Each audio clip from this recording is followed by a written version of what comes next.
ሰላም ሰላም በመላ ዓለም የምትገኙ የሚኒሊክ ሸዋ ዩቲዩብ ቻናል ተከታዮች እንደምን ሰንብታችኋል?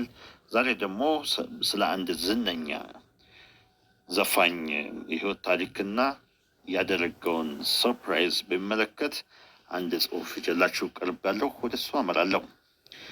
እውነተኛ ስሙ ቴዎድሮስ ካሳሁን ሲሆን ከዘመናችን ወጣት ዘፋኞች ኢትዮጵያውያንና አቀንቃኞች ሁሉ እጅግ ተወዳጁ ነው። ቴዲ በጀማይካዊው ሬጌ ኮከብ ቦብ ማርሌ የዘፈነለት የሬጌ ሙዚቃው በዓለም ዙሪያ እንዲታወቅ ያደረገው ሲሆን በተለይ ለኃይሌ ገብረስላሴና ለሌላኛው የኦሎምፒክ ጀግና ቀነኒሳ በቀለ በኦሎምፒክ ካሸነፉ በኋላ ያወጣቸው ወቅታዊ አልበሞቹ ይበልጥ ታዋቂ አድርገውታል። ቴዲ አፍሮን በጣም ታዋቂ ያደረገው ያስተሰርያል የተባለው አልበሙ ሲሆን ስለ ፍቅር፣ መቻቻል፣ ህዝብ ስሜት እንዲሁም ስለ መንግስታት እና ተቃዋሚዎች በፍቅር ለሀገር እድገት መስራት ዘፍኗል። ዘፈኖቹ ብስልና ጠንካራ ናቸው። ቴዎድሮስ ካሳሁን ሐምሌ 7 1968 ዓ.ም በአዲስ አበባ ከተማ ነው የተወለደው። ኳስ ሜዳ በተባለው ሰፈር ሲሆን ወላጆቹ ለኪነ ጥበብ ቅርበት ያላቸው ባለሙያዎች ናቸው። አባቱ አቶ ካሳሁን ገርማሞ፣ እናቱ ደግሞ ወይዘሮ ጥላይ አራጌ ይባላሉ። አቶ ካሳሁን ገርማሞ ታዋቂ ጋዜጠኛ፣ የዘፈን ግጥም ደራሲ፣ የመድረክ መሪ ነበሩ። ሙዚቃ ህይወት የተሰኘው ዘፈኑን መታሰቢያ አድርጎ ሰርቶላቸዋል።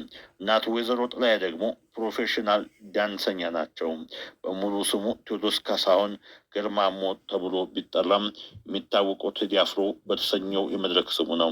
ይህን ስያሜ ከአፍሮ ሳውንድ የሙዚቃ ባንድ ጋር በነበረው ተሞክሮ አግኝቶታል።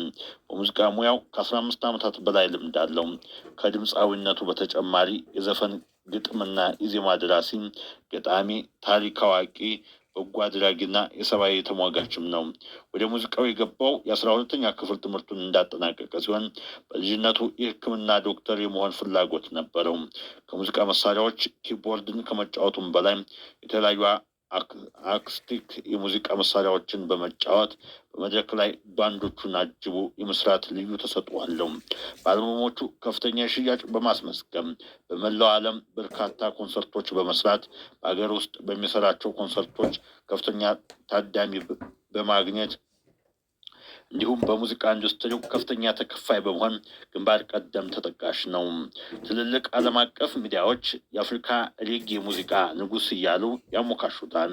በእንግሊዙ ቢቢሲ፣ በቻይናው ሲሲቲቪ፣ በአሜሪካው ዋሽንግተን ፖስት በሙዚቃ ስኬቱ ላይ ሰፋ ያሉ ዘገባዎች ሰርተውለታል። በአፍሪካ በተለይም በምስራቅ አፍሪካ ተጽዕኖ ፈጣሪውና በሬጌ ሙዚቃ ስልት ምርጥ ስራዎች ካሏቸው ሙዚቀኞች ተርታ ይሰለፋል።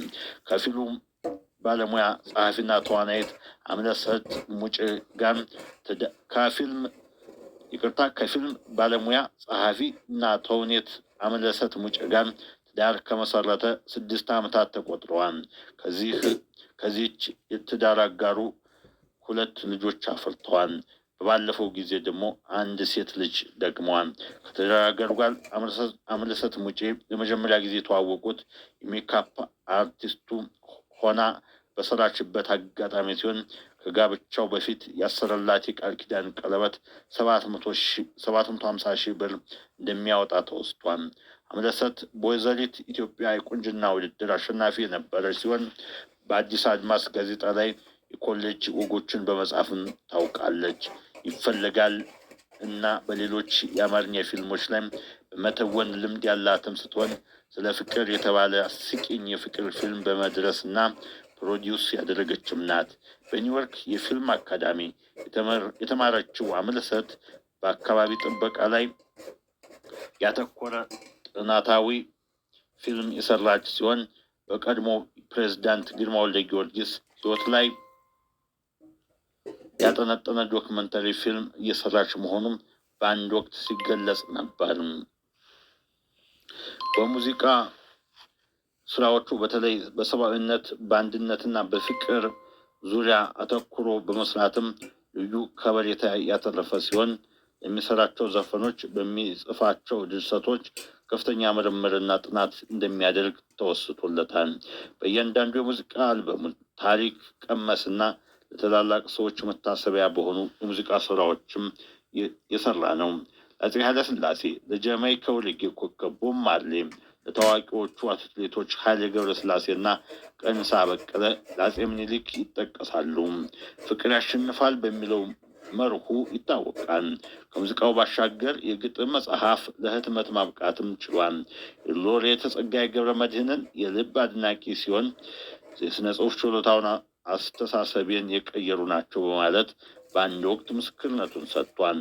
ጥቁር ሰው በሚለው አልበሙ ይህን አድናቆቱን በሚያረጋግጥ መንገድ በባለቅኔው የግጥም ንባብ በመታጀብ ምርጥ ሙዚቃም እንደሰራ ይታወቃል።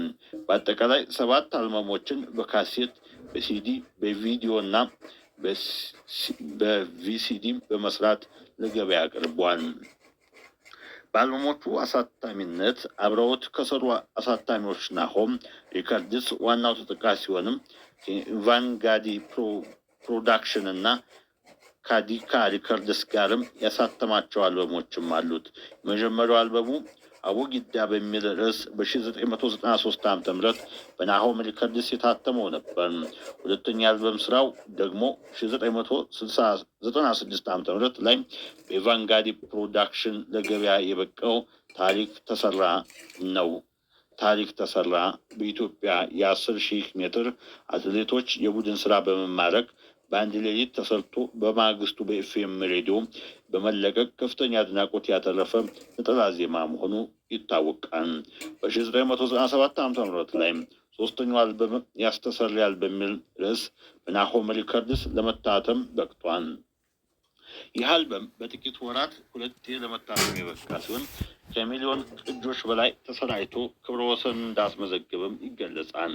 በ1998 ዓ.ም ቤስት ኮሌክሽን ናሆም ቮሊዩም 14 ተብሎ በናሆም ሪከርድ አሳታሚነት በተለያየ ጊዜያት የሰራቸው ነጠላ ዜማዎች ተሰባስበውበት 4ኛው አልበም ለገበያ ቀርቧል።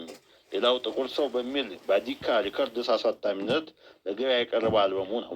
ጥቁር ሰው የሚለው አልበሙን ለአሳታሚው አዲካ ሪከርድስ በ4.6 ሚሊዮን ብር መሸጡ በኢትዮጵያ የሙዚቃ ኢንዱስትሪ ሪከርድ ሲሆን ይህም አልበም በመጀመሪያው እትም በቴፕ ካሴት 300,000 እንዲሁም በሲዲ 500,000 ቅጆች መሸጡና ከ15 ሚሊዮን ብር በላይ ገቢ ማስገኘቱ በሙዚቃ ኢንዱስትሪው ክብረ ወሰኖች ሆነው የሚመዘገቡ ናቸው። ጥቁር ሰው ለተባለው ዘፈኑ የሙዚቃ ቪዲዮ ከ500,000 በላይ ወጪ በማድረግ ባለ ሪከርድ ነው።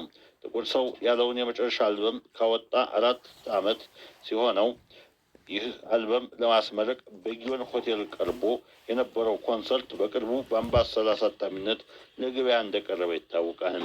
ባለፈው ዓመትም የቢልቦርድ ሰንጠረዥን በአንደኝነት የተቆጣጠረው ኢትዮጵያ የተሰኘ አልበም አውጥቷል። ተወዶለታል። ገበያውም ደርቷል። በተለያዩ ጊዜያት በሚወጡ ነጠላ ዜማዎች ስኬቱም ይታወቃል። ነጠላ ዜማ ሲያወጣ አገር ይንቀጠቀጣል፣ አገር ይቅበጠበጣል፣ አቧራ ይጨሳል። ይህ ደግሞ በኢንዱስትሪው ምርጥ ብቃት እንዳለው የሚያረጋግጥ ነው።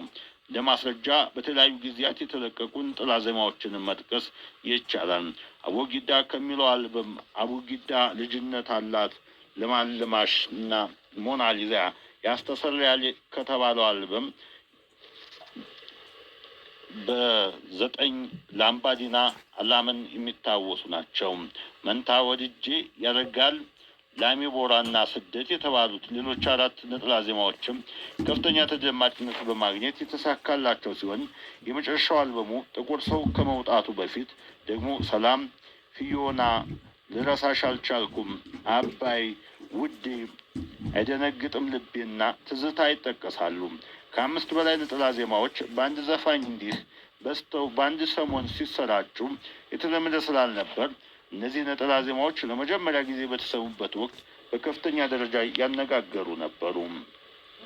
7 ደረጃና ኮርኩማ አፍሪካ ደግሞ እጅግ በጣም የተሳካላቸው ነጠላ ዜማዎች እንደሆኑ ይታወቃል። በመኪና ሰው ገይቶ በመግደል ክስ ፍርድ ቤት ቀርቦ ጥፋተኛ ሆኖ በመገኘቱ የ6 ዓመት እስራትና የ18,000 ብር ቅጣት ተላልፎበት ነበር። ይግባኝ ጠይቆ እስሩ ወደ 2 ዓመት ወርዶለታል። ወንጀሉ ተጠርጥሮ በቁጥጥር ስር ከዋለበት ጊዜ አንስቶ በፍርድ ቤት ውሳኔ እስር ቤት እስከገባበት ድረስ 482 ቀናትን ካሳለፈ በኋላ በአመክሮ ሊፈታ ችሏል። በማህበራዊ ሚዲያዎች ከኢትዮጵያ ዝነኛ ሙዚቀኞች የሚስተካከል የለም። በፌስቡክ ከ1 ሚሊዮን በላይ ወዳጆች አሉት። በትዊተር ገጹ ከ3,000 በላይ ተከታዮችን አፍርቷል። በዩቲዩብ የተጫኑ ከ145,000 በላይ የሙዚቃ ቪዲዮዎችና ተያያዥ መረጃዎች አሉት። አንዳንድ ዩቲዩበሮች ቪዲዮዎቹ ከ1,000,000 በላይ ተመልካች ያገኙ ሲሆን ብዙዎችን የሙዚቃ ቪዲዮዎች፣ የኮንሰርት ትዕይንቶች፣ ቃለ ምልልሶችና ሌሎች ጉዳዮች በዩቲዩብ በአማካይ ከ10 እስከ 100,000 ተመልካቾች ይጎበኟቸዋል። በአድናቂዎቹ አማካይነት በስሙ በስራዎቹና ሌሎች በሚሰጡ ልዩ ልዩ ማዕረጎች የተከፈቱ በርካታ የፌስቡክ ገጾችም ይገኛሉ። በ1991 ዓ.ም ከያሬድ ሙዚቃ ትምህርት ቤት ከወጡ ሙዚቀኞች ጋር ላስታ ባንድን አብሮ መስርቷል። ባንዱንም በበላይነት በመቆጣጠርና በመምራትም ትልቅ ድርሻና ኃላፊነት ነበረው። ከላስታ በኋላ አቡጊዳ ባንድን ማናጀሩ ከነበረው ታዋቂው አዲስ ገሰሰ በታዋቂው ዳሉል ባንድ ከስሩ ሙዚቀኞች በመቀናጀት ሊመሰረት ችሏል። በዋናነት ተቀማጭነታቸው በአሜሪካ የሆኑ ከ5 እስከ 7 ሙዚቀኞችን በአባልነት ያሰባሰበው አቡጊዳ ጋር በኢትዮጵያ፣ በሰሜን አሜሪካ፣ በአውሮፓ በተለያዩ የዓለም ክፍሎች በርካታ ኮንሰርቶች በመስራት ከፍተኛ ልምድ አለው። ባንዱ የሚሰሩ ሙዚቀኞች ዓለም አቀፍ ደረጃ ባላቸው የሬጌ ሙዚቃ ባንዶች ከአንጋፋ የኢትዮጵያ ሙዚቀኞች ጋር በመስራት ከፍተኛ ልምድ ያላቸው ናቸው። ኢትዮጵያዊ ኮንሰርትን የሰራው በ2003 እንደ አውሮፓውያን አቆጣጠር ላይ በድርቅ ለተጎዱ ወገኖች ገቢ ማሰባሰቢያ በመስቀል አደባባይ በተዘጋጀበት ወቅት ነበር። በ2005 እንደ አውሮፓውያን አቆጣጠር የቦብ ማርሊ 60ኛ ዓመት የልደት መታሰቢያ ዓለም አቀፍ ደረጃ ያለው ኮንሰርት በተዘጋጀበት ወቅት ላይ የተሳተፈው የዝግጅቱን መክፈቻ ሙዚቃዎች በማቅረብ ነበር። ከሀገር ውጭ በመላው ዓለም በአፍሪካ፣ በአውሮፓ፣ በሰሜን አሜሪካ፣ በአውስትራሊያና በመካከለኛው ምስራቅ በመዘዋወር በ40 ትላልቅ ከተሞች ኮንሰርቶችን አቅርቧል። በተለይ በ2006 እንደ አውሮፓውያን አቆጣጠር ለ10 ወራት በቆየና ወደ ሀገር ቤት በሚል ስያሜ የኮንሰርት ዝግጅቱ የዓለም ከተሞችን ማካለሉ ይታወቃል። በ2009 ዓመተ ምህረት እንደ አውሮፓውያን አቆጣጠር ከተፈታ በኋላ ለመጀመሪያ ጊዜ በአዲስ አበባ ስታዲየም በተዘጋጀው ኮንሰርት ሙዚቃዎችን ሲያቀርብ ከ60,000 በላይ ታዳሚዎችን አግኝቷል። ዓለም አቀፍ ደረጃ በሚያቀርባቸው ሙዚቃ ዝግጅቶቹ በአማካይ እስከ $15,000 እንደሚያከፈለው መረጃዎች ያመለክታሉ።